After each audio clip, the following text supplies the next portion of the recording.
तो गोवा में फिर से बीजेपी की सरकार। अब रुक करते हैं उस खबर का, कुशीनगर की वो खबर का जिसने सबके रोंगटे खड़े कर दिए। एक मुस्लिम युवक की इसलिए पीट पीट कर हत्या कर दी गई क्योंकि वो बीजेपी के लिए प्रचार प्रसार करता था। बीजेपी की जीत पर उसने बांटी थी मिठाई।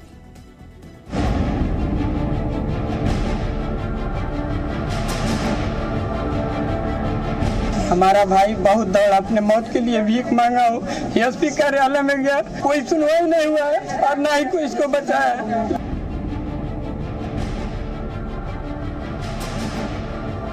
जो भी इसमें बख्शा नहीं जाएगा, ढूंढवा के पकड़वाएंगे।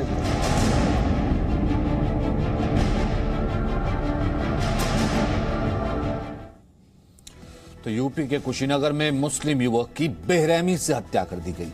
बीजेपी की जीत के बाद उसने गांव में मिठाई बांटी थी। हत्या के 5 दिन बाद फिलहाल 2 आरोपियों को गिरफ्तार किया गया है। युवक के रिश्तेदारों पर हत्या का आरोप लगा है। यूपी के कुशीनगर में मुस्लिम युवक की पीट पीट कर हत्या कर दी गई। उसी के ही रिश्तेदारों पर यह आरोप लगा है कि उन्होंने ही उसकी पीट पीट कर हत्या कर दी गई। यानी किसी विचारधारा से अगर आप सहमत नहीं होते हैं तो इसका मतलब ये कि आप किसी युवक की हत्या कर देंगे। कुशीनगर में बीजेपी कार्यकर्ता बाबर था। अब क्योंकि वो बीजेपी के लिए प्रचार कर रहा था, बीजेपी की जीत पर उसने मिठाई बांट दी थी, ये उनके रिश्तेदारों और मोहल्ले वालों को नागवारा गुजरा और इस कारण उसकी पीट पीट कर हत्या कर दी गई। पीटने वाले उसी के रिश्तेदार हैं, उसी के मोहल्ले वाले हैं। 2 आरोपियों को गिरफ्तार किया गया है।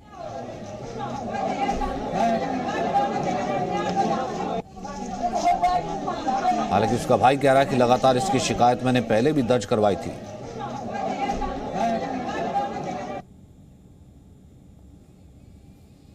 ये लोग 4 महीने से प्लान बना रहा था इसको मारने के लिए और धमकी जो दे रहे थे, धमकी पे धमकी दे रहे थे।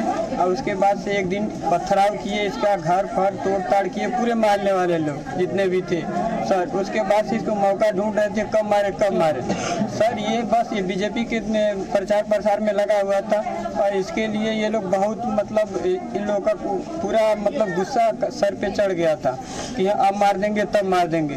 कई बार इसको धमकी मिला 10 लाख थाने में दे देंगे, मार देंगे, ये कर देंगे, वो कर देंगे। हमारा भाई बहुत दौड़ा, अपने मौत के लिए भीख मांगा हो, एसपी कार्यालय में गया, उसके बाद से थाना रामकोला में गया, उसके बाद डीएम साहब के पास गया, हर जगह FIR किया है, कोई सुनवाई नहीं हुआ है और ना ही कोई इसको बचाया है। लास्ट में लोग मारते मारते इसका जान ले। नेहा शालिनी दुआ इस वक्त हमारे साथ बीजेपी से, राघवेंद्र दुबे हैं समाजवादी पार्टी से, राम पांडे हमारे साथ मौजूद हैं कांग्रेस से। आप सभी राजनीति करते हैं और नेहा, ये सरकार तो सभी की आई है ना, और सबको राजनीति में एक दूसरे की विचारधारा से जो है सहमत या असहमति का हक तो बनता ही है। लेकिन एक पार्टी की विचारधारा से सहमत या न सहमत हुआ और मिठाई बांट दी तो उसकी सजा मौत। जी, यही देखना पड़ेगा कि आज लोग जो हैं, कुछ लोग इतने ज्यादा कट्टरपंथी जो लोग हैं उनको हमें एक्सपोज करना पड़ेगा, बेनकाब करना पड़ेगा। जो सेक्युलर लोग भी हैं, जो सेक्युलरिज्म के नाम पे ये बोलते हैं, अगर कोई ऐसी घटना होती कि आज बाबर की मौत किसी हिंदू के द्वारा होती तो यहाँ सेक्युलरिज्म के झंडे गाड़ने वाले बहुत सारे लोग बैठ जाते और यही बात बोलते, देखिए लिंचिंग हुई, लिंचिंग हुई, लिंचिंग हुई। लेकिन आज सबके मुंह पे ताले लगे हुए विपक्ष पार्टियों के, कोई कुछ नहीं बोलेगा, सिर्फ थोड़ी सी निंदा करेंगे कि हाँ हम इसकी निंदा करते, शायद वो भी ना करें, उनसे यही एक्सपेक्टेड है मुझे तो, या निंदा कर देंगे, इससे ऊपर उनके मुंह में एक शब्द नहीं आएगा, दही जम जाएगा।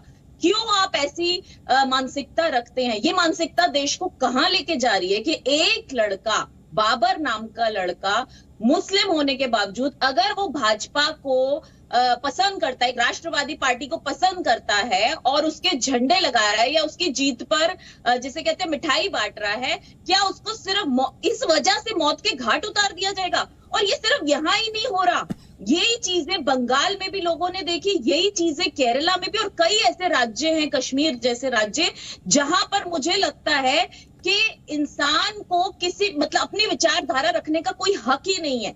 उसको जो पहले के लोग, जो उनके आका कहेंगे, उनको उसी हिसाब से चलना पड़ता है। अगर नौजवान पीढ़ी, अगर यंग जो लड़के हैं, नौजवान लड़के हों चाहे लड़कियां हों मुस्लिम, अगर वो किसी ना किसी तरीके से भाजपा से जुड़ते हैं या अपने विचार रखना चाहते हैं कि नहीं जो कुछ गलत है, गलत गलत है या सही सही का बात लेकिन करें लेकिन या लेकिन विरोध लेकिन करें। नेहा शालिनी, ये तो कहीं ना कहीं आपको भी देखना पड़ेगा, क्योंकि सरकार तो सभी की है। अब इसमें हिंदू, मुस्लिम, सिख, ईसाई और सब है ना। ये तो आपको भी देखना पड़ेगा ना कि जो प्रिपरेटर्स है जो कम से कम दोबारा कम से कम ऐसी हिमाकत ना करे। राघवेंद्र, यही वही राजनीति हुई ना जिसका जिक्र हम करते थे कि कम से कम हेटेड पॉलिटिक्स तो नहीं होनी चाहिए। वो किसी भी विचारधारा से अलग हो सकते हैं, लेकिन हेट पॉलिटिक्स होगी तो फिर यही नतीजा होगा। देखिए जी बिल्कुल आप सही कह रहे हैं। बिल्कुल भी जिस तरीके से जो हुआ वो बहुत दुर्भाग्यपूर्ण है, और सबसे बड़ी बात है सरकार को जिम्मेदारी लेनी चाहिए। नेहा शालिनी जी कह रही थी कि वो उसका भाई बता रहा है कि वो एसपी कार्यालय भी गए, पुलिस वालों के चक्कर लगाते रहे कि इसकी जान को खतरा है, इसके बावजूद भी पुलिस सोती रही, और यही हाल पूरे उत्तर प्रदेश में है।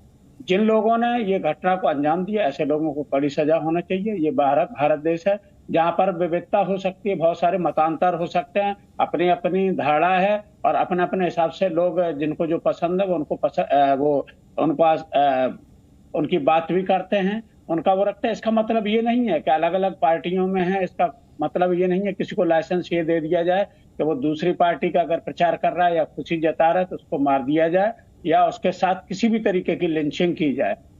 नेहा शालिनी जी अभी कह रहे हैं कि उनको ये भी बताना चाहिए, बहुत सारे लोग हैं जो ज्यादातर बीजेपी के लोग इस तरीके से कार्यों में ज्यादा लिप्टे रहते हैं। आपने देखा ही होगा कि किस तरीके से जय श्री राम जबरदस्ती बुलवाएंगे या कुछ करेंगे, बहुत सारी लिंचिंग होगी। लिंचिंग क्यों करते हैं? मैं तो कह रहा हूँ इस तरीके का कोई भी व्यक्ति हो, वो किसी पार्टी से जुड़ा हो, किसी मजहब से हो, ऐसे लोगों पर बिल्कुल निश्चित रूप से कानून की सख्त कार्रवाई होनी चाहिए।